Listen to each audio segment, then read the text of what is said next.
So what was the question again? Oh, why is it called the traffic jam? Well, you know, the reason is, it's because I have two really cool cars. Seriously cool cars. And I love drifting, racing, because I am fast and slick, and plus I like to create a bit of traffic jam myself with a whole lot of great music. Bulumnaka, my name is Real, your host and DJ, right here on the Today FM Traffic Jam every weekday from 3 p.m. to 7, right here on Today FM, today's hit music.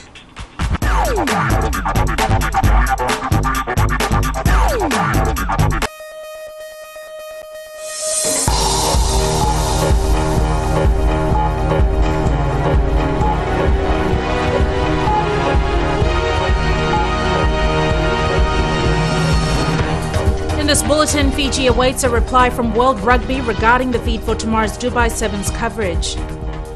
The Speaker of Parliament, Dr. Chico Luveni, reminds parliamentarians that it's not her role to monitor the accuracy of speeches. And Fisheries Minister highlights food security program in budget response.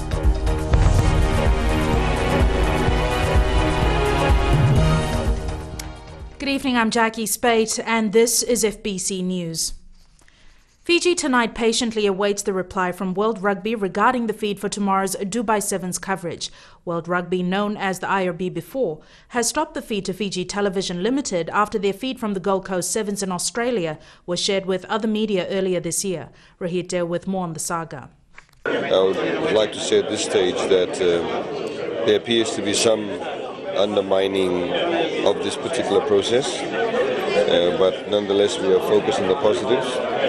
A letter has already been sent by Fiji Television to IRB clarifying the issue, and we also will be writing to IRB. We have given a promise, we have given assurance, as long as we get the feed, we'll make sure it is shared among all the broadcasters. So my concern right now is whether we will get the feed, but we are doing our best. We are talking to them through emails, letters, telephone calls. So I'm positive IRB, in the interest of the rugby world, will make a positive decision.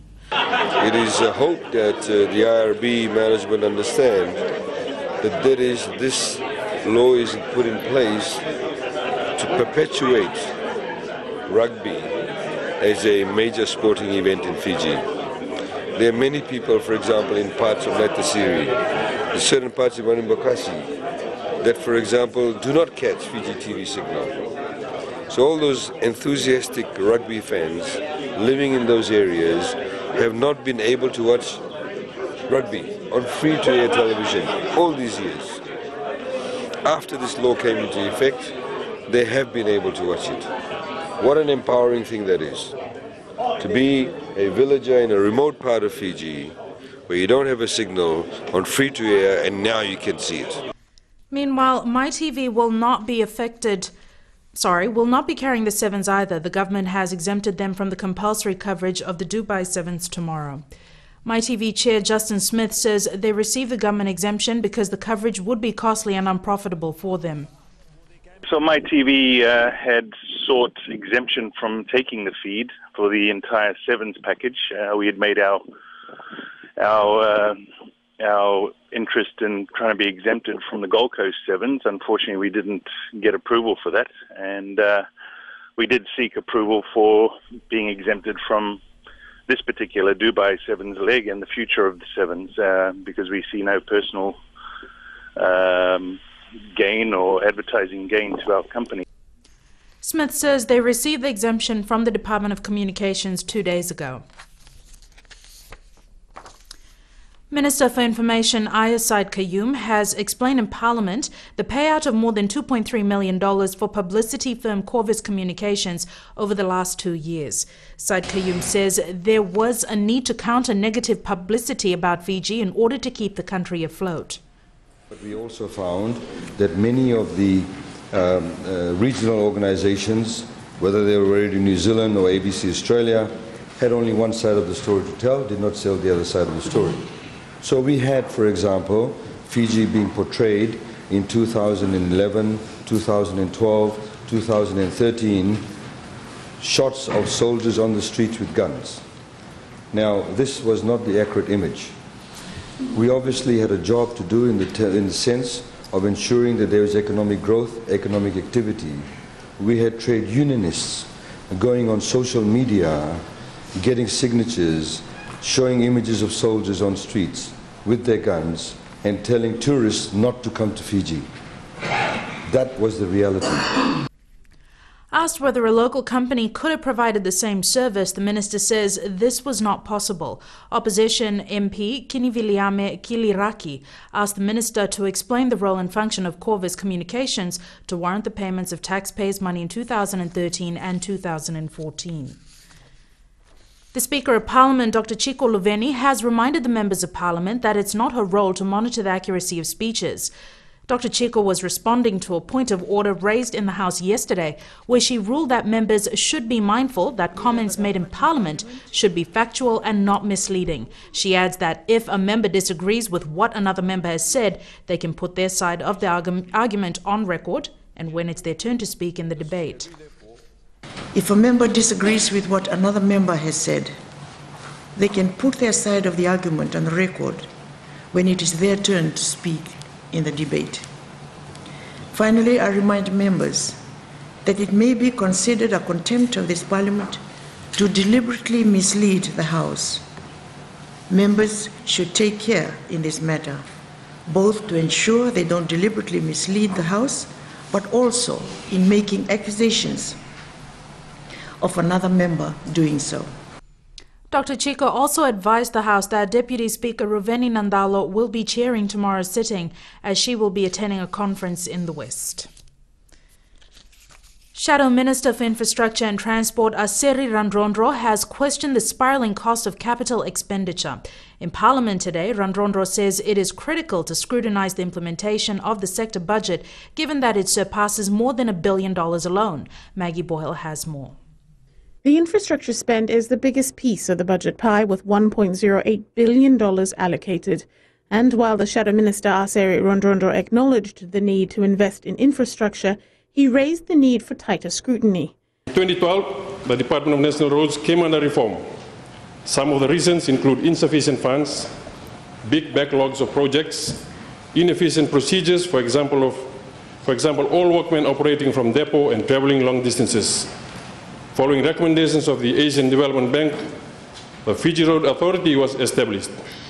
Their role was to oversight maintenance work, which would be outsourced under contractual arrangements to ensure efficiency. Randrondro also questioned the operations of the Fiji Roads Authority. Along with the establishment of FRA came a consultant, MWH, to be the change agents to oversight the reform. MWH later appointed themselves as engineering services consultants. Madam Speaker, I suggest to government to review the role of the change agents. Is now a conflict of interest, and in that respect, could the Minister inform this House as to how many local staffs are part of the engineering management team? The opposition MP also highlighted the spend of more than $70 million for capital purchases for the government shipping services. In concluding his address, Randrondro says with the many questions raised, he finds it impossible to support the budget. Maggie Boyle, FBC News. The Minister for Fisheries and Forest, Rato Oceania, supports the 2015 budget and says it's far from boring. The government has allocated $23.2 million to the ministry, and Nangamu adds that from this allocation, there is a 34% to 66% capital and operational mix. The 34% is assigned for the administration of 25 public sector investment programs aimed at generating returns for government. This is equivalent to an increase of 4% in our capital budget for 2015 when compared with 2014. Nangamu says these projects are food security programs on aquaculture, forest subsidy on value-adding machines, reforestation and ICT infrastructure. In the news ahead, Minister launches Fiji's child helpline where child abuse cases can be reported to relevant authorities.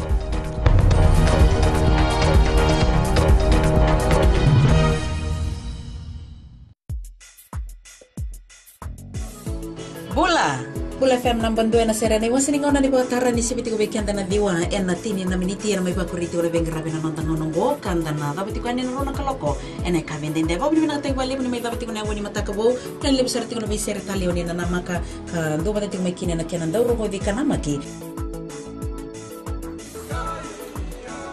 Bula binaka ayo salamilawa do bataki yawa na batara ne wani dio na kaloko moni tiki na barumbuka ena Bula FM nang bandua ena sele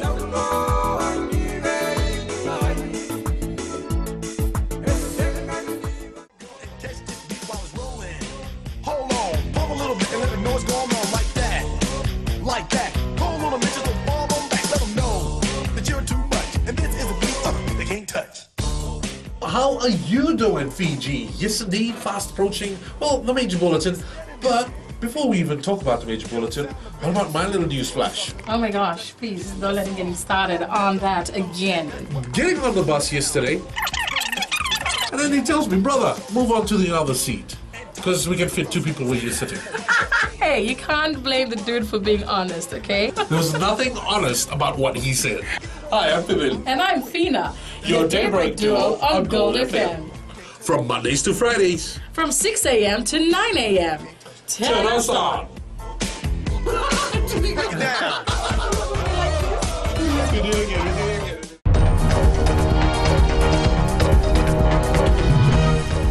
Welcome back. This is FBC News. There was an 8-vehicle accident this morning at the junction of Ratumara and Princess Roads in Samambula, Suva. One driver was trapped in his vehicle for about an hour. Watisoni Raikandroka filed this report. It's a miracle that no one died when a bus, 2 transport trucks, 3 taxis and 3 private vehicles were involved in this pileup just after 8 this morning at the Samambula junction.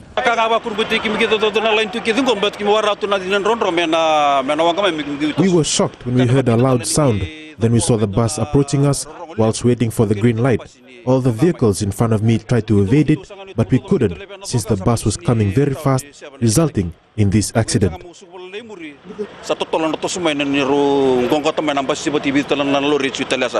Emergency services and the National Fire Authority worked tirelessly for over an hour to remove the driver of one of the cargo trucks, who was rushed to hospital in a critical condition.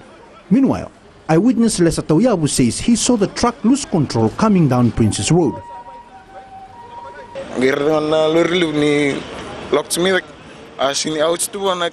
saw the truck came down the road and hit a street light before it hit a DC's bus, and then the other truck, and it also hit a taxi.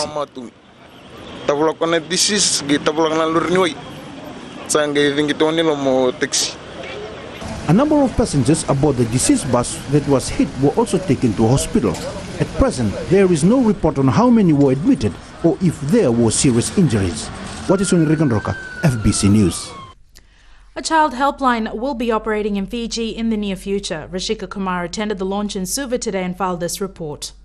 The free helpline is expected to assist children, youth and adults, giving them direct access to counsellors for advice as well as to report cases of abuse.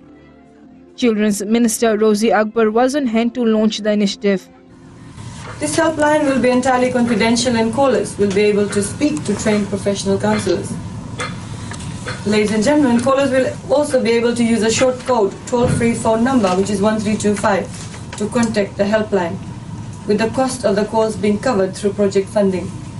Handing over a cheque of $50,000 to the Child Helpline International to set up the service, Akbar says while it will be a source of help, it will also prove a critical source for information.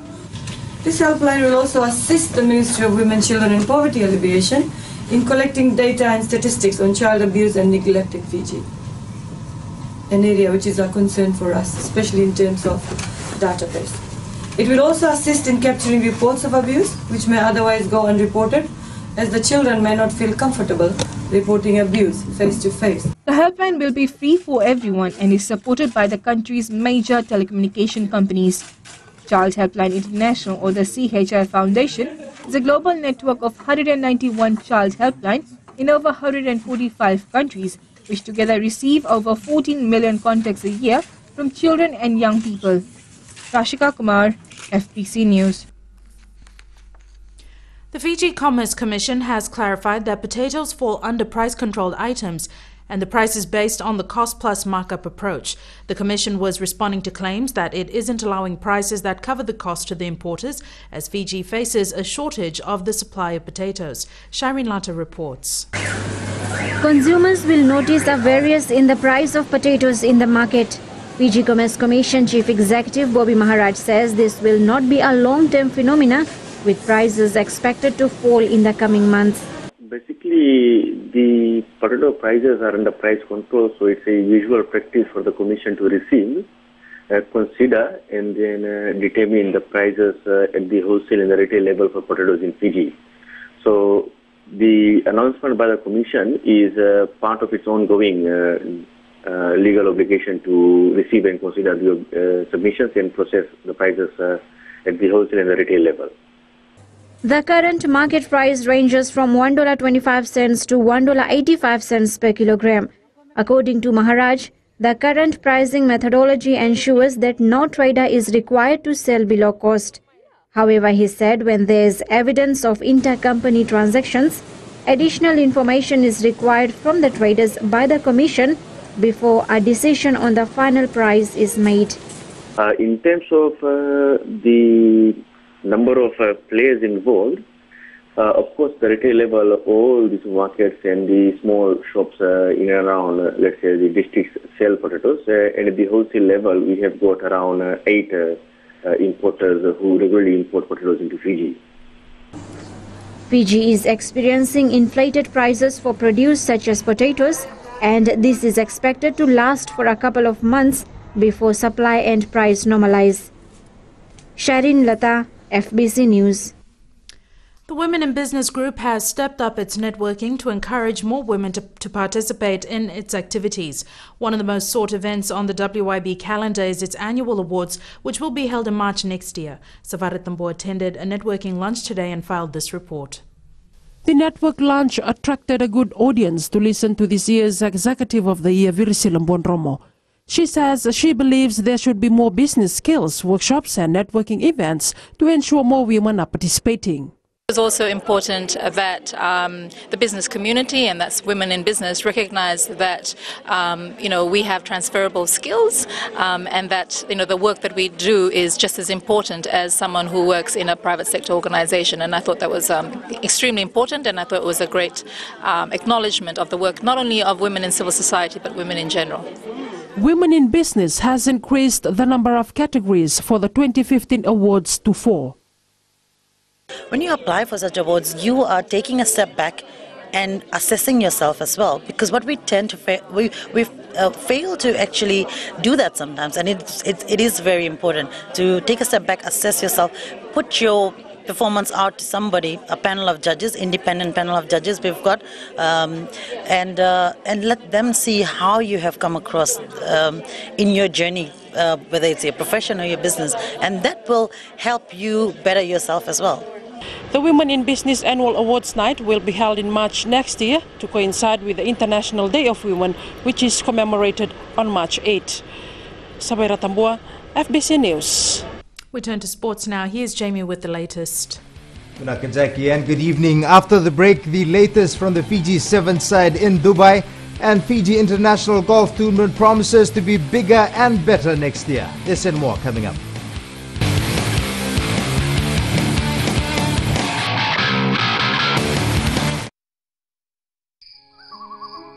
मेरा चांद मुझे आया है नजर, ऐ रात जरा थम थम के गुजर। छाया है नशा मेरे आंखों पर, ऐ रात जरा थम थम के गुजर। रह जाए ना प्यासा मेरा प्यार, मेरे बाहों में भर दे मेरा यार, ऐ रात जरा थम थम के गुजर, ऐ रात जरा थम थम के गुजर। हाय मिर्ची एफएम पर मैं हूं जितेंद्र शांडिल। शामिल हो जाएगा हमारे साथ टुनाइट शो में Monday to Friday from 7 PM to 12 AM. मिर्ची FM, it's all but you're never gonna get it तेरे हाथ कभी ना आनी। मनी ना money.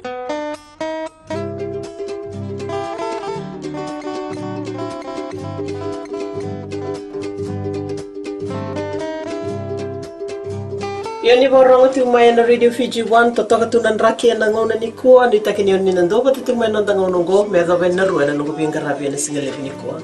Ni sambula vinaka oya wona kamana langi na makia na vi mataka mai na diwa kina rua na vi singale mai na moni tikina borombo kan Radio Fiji 1 nando mai viti bonga ni vi ni anu.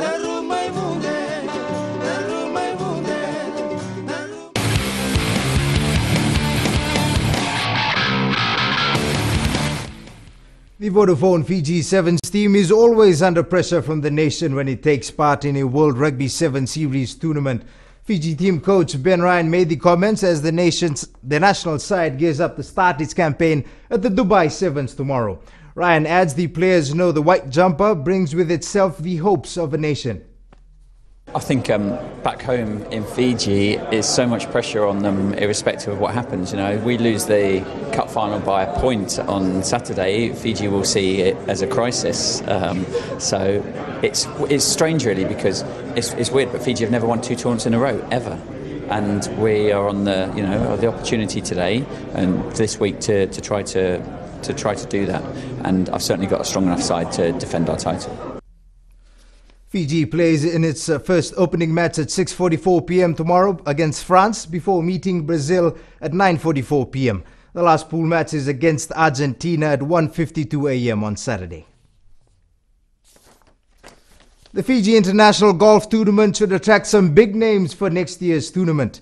Organizers are banking on the success of the inaugural competition in September at the pristine Natundolo Bay Championship course in Singatoka to be a major draw card for next year.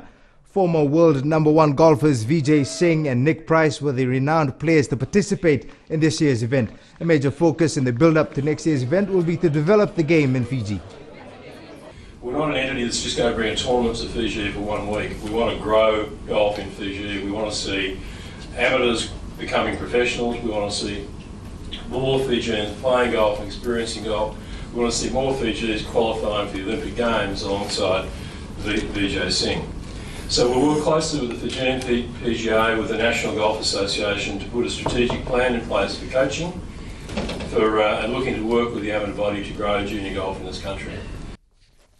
The tournament date for the Fiji International has also been shifted from September to October 15th to the 18th of next year. The Vanuatu national women's hockey team believes it's a top contender to win the Oceania Championships in Suva this weekend. Despite its men's side absent from the tournament, the team is out to make the most of its outing. Josephine Navula has the details. Coach Peter Robinson says the first step will be to beat 2 teams they have targeted. We've come a long way in the last couple of years. The girls, to be honest, I'd really like to beat PNG and Samoa. That's our goal, that's our aim. Robinson says he has confidence in the team performing better results as they are laced with experienced players. The girls have got a bit of confidence and, they've got some big game experience, which is important as well. So Robinson adds they had to endure struggles to get the team across to Fiji.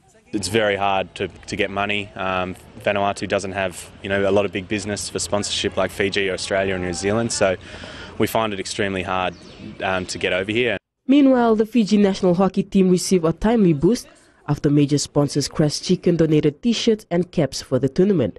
The tournament gets underway at the National Hockey Centre on Saturday. Josephine Navula, FBC Sports.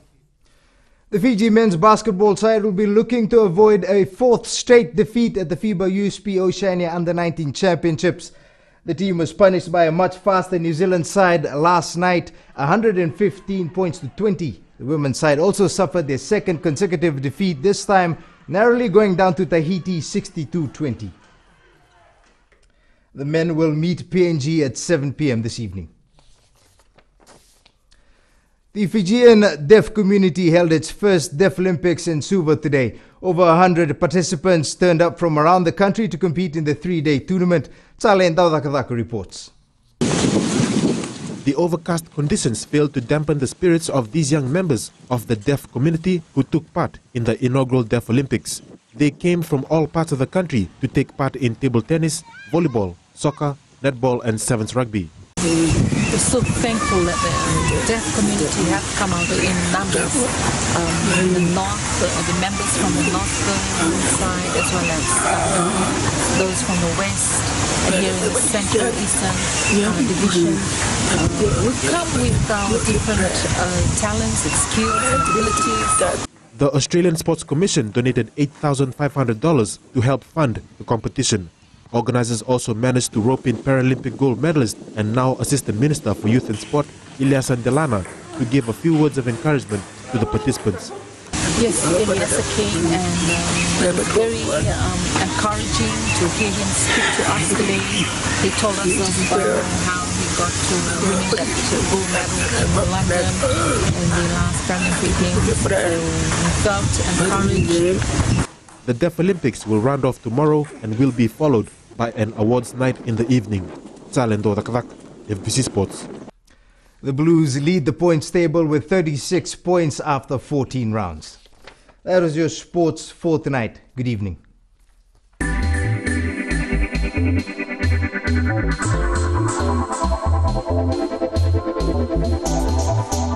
This afternoon, Fijian Holdings Limited announced the resignation of Padam Lala as the director of FHL board and other FHL subsidiary boards in which he serves. He has resigned due to personal reasons. FHL board now comprises of Yowane Naiveli as the chairman, and board members include Isikeli Tuituku, Viliame Vengumalua, Sakiusa Raivode and Ulai Taoi. The government is in talks with the Fiji National Provident Fund about the sale of Fijian missions overseas and not divestment of shares, as reported by FBC News earlier this week. Finance Minister Ayaz Said Qayyum made a response to a question raised by opposition MP Mosese Mbulitavu in Parliament on Monday. Mbulitavu had asked the minister to inform Parliament which government assets will be sold off in 2015.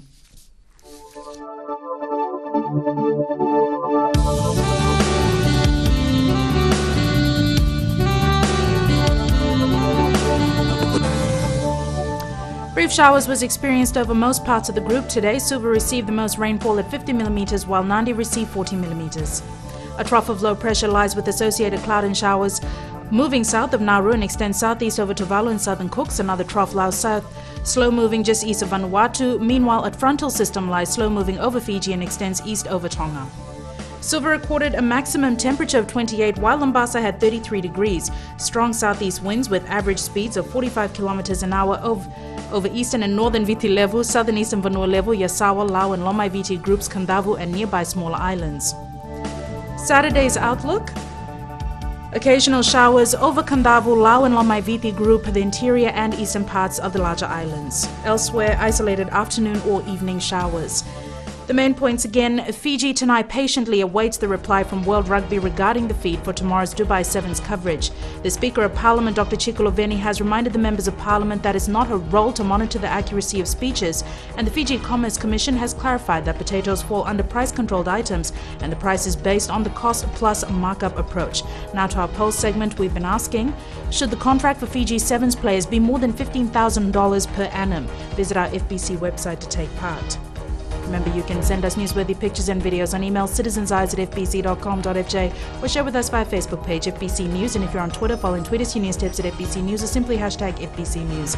That's our news for today. Join me again tomorrow. Bye for now.